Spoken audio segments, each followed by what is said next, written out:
Well, hello out there, all you my fellow styrene users and abusers. This is George coming to you from the basement annex at Kitchen Table Scale Models with a little video tonight, little YouTube.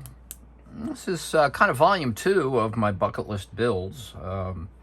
Names should be self-explanatory. These are kits in my collection that I hope to complete while I still am orbiting the sun. This kit is Citroen DS21 by Ebro. A rather unusual kit, and that's part of why I want to build this kit. But what prompted me to do this video now, I need to give a shout out to my good friend Matthew over at Model Car Videos. Matthew has recently done a video featuring 2 Heller kits of earlier Citroens, the Traction Avant and the 2CV, both of which I happen to have in my collection, I might add. I asked Matthew, I texted Matthew, I said, hey, have you ever seen that Ebro kit, the DS21? He said, no. So, I'm doing this in part to show Matthew what this kit is about, but also to share with you all what I think is one amazing kit. Absolutely beautiful kit of a technologically advanced, unusual car, and we all know Matthew likes unusual kits and unusual cars. A little bit of history on the car. The Citroen DS series, like prior Citroens,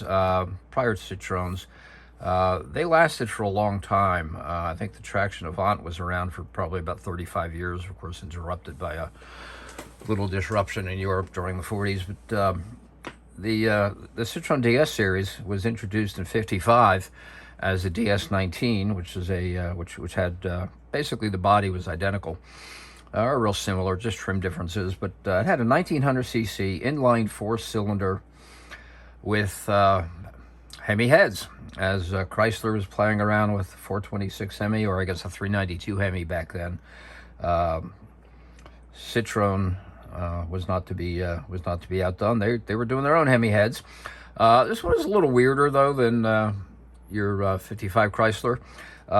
Front wheel drive, had numerous technological advances. The design was, the engineer was a fellow by the name of Andre Lefebvre, who was an aerospace engineer. Some of the technological advances on this car were pretty incredible.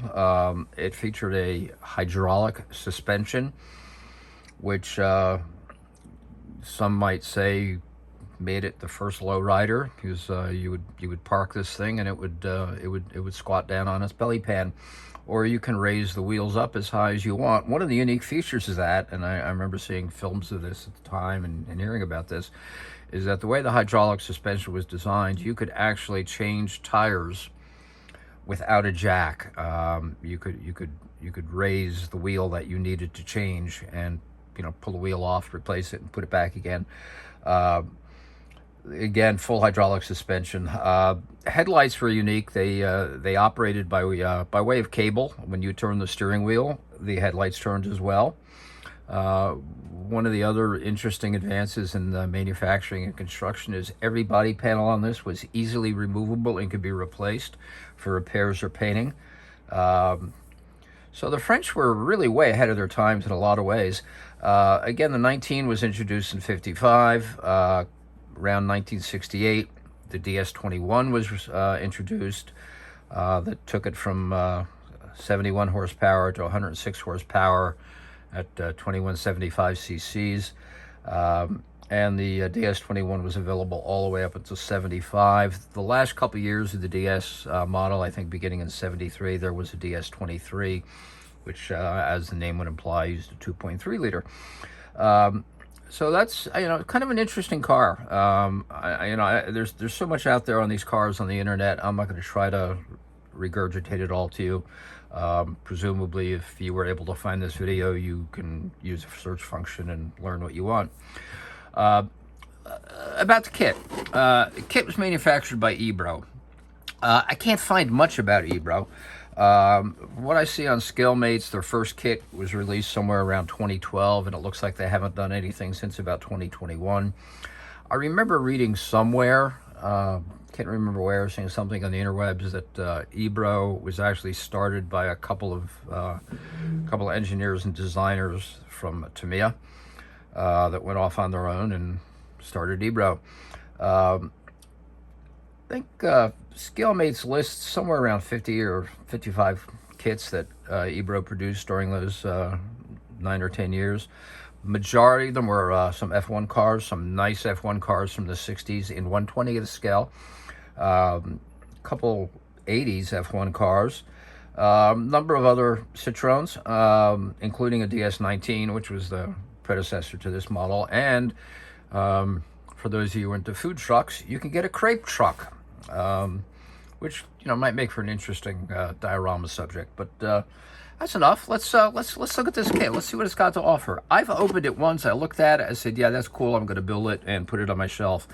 But I think it's going to come out soon, and I might tackle this one. Probably not the best subject for a group build. So here we go. Unboxing.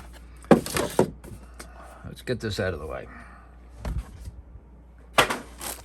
Okay, here's the body. As you can see, still factory sealed. I'm not going to unseal it. The molding on this is very fine. This is hard to see with the plastic. Oh, hell, I'll open it. Stand by. I'm coming. Don't go away. There we go. The body is really, plastic is very thin, very lightly molded. Nice detail. Really nice panel lines, nice dark panel lines. Interesting arrangement for the hinges. We'll see what that looks like. Don't know what the top's going to bring, but that's the basic body. And no, I don't think the 67 Chevelle Pro Street back half would fit under this. Cars were front-wheel drive. I don't know if I mentioned that. Nice little pack of tires. A clear plastic chrome tree. This stuff is crystal clear. Side windows, front window.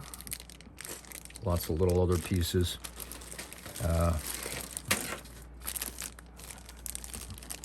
Chrome trim. All the chrome trim that goes down the side of the body. Oh, I threw the box away, so I can't show you. Where'd it go? Oh, there we go.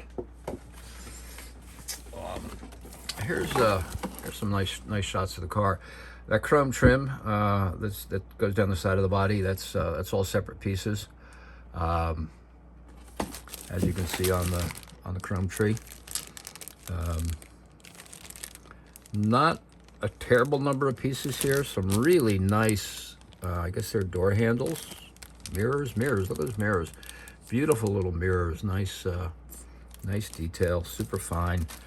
And then we're going to get into the meat of the kit. We've got, heck, you know what this stuff is. There's a hood. There's a roof.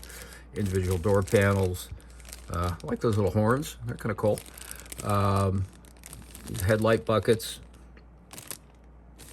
I'm guessing that's some sort of an exhaust manifold there.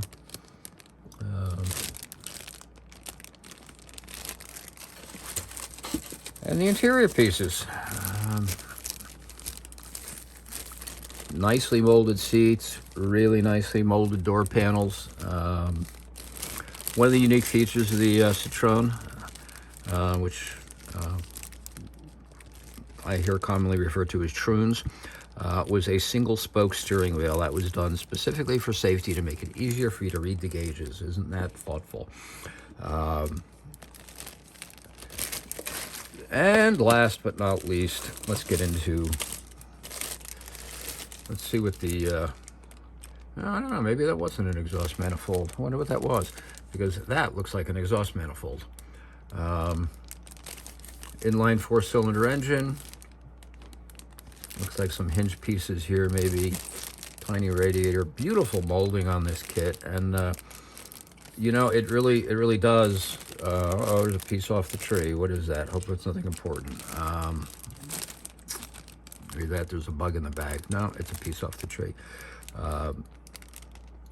These pieces are really nicely molded. I see almost no flash or any flash on here. Here's the decals. Some nice decals together with, looks like some adhesive emblems, not necessarily decals. And it looks, well, I wonder what they got 2 sheets in there for. Let's see what this is all about. Why 2 detail sheets? Why 2 decal sheets? I wonder if they slipped in an extra or if it's from the DS21 kit. Oh, look at that. All the little stripes for the molding. Oh, that's going to drive me crazy because I love doing decals about as much as I love getting a root canal. So that's the decals.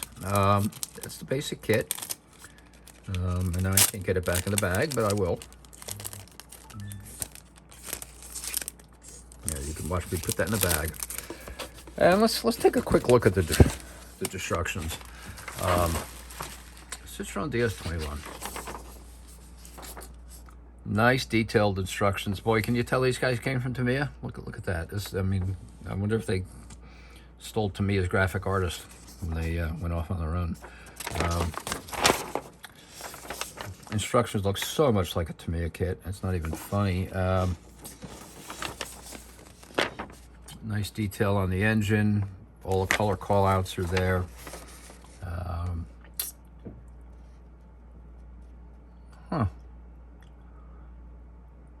I'm really confused because it does look like,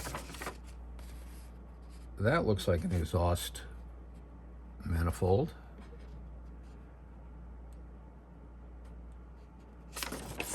I think I know what this is. I bet this kit also has some parts from the DS19 in it. What's one other unusual feature about this car? Although it's you're considered it is a front-wheel drive car. Unlike a lot of front-wheel drive cars where the engine sits over the transaxle, in this case the transaxle actually sits in front of the engine. So I guess technically speaking, it's really a mid-engine car.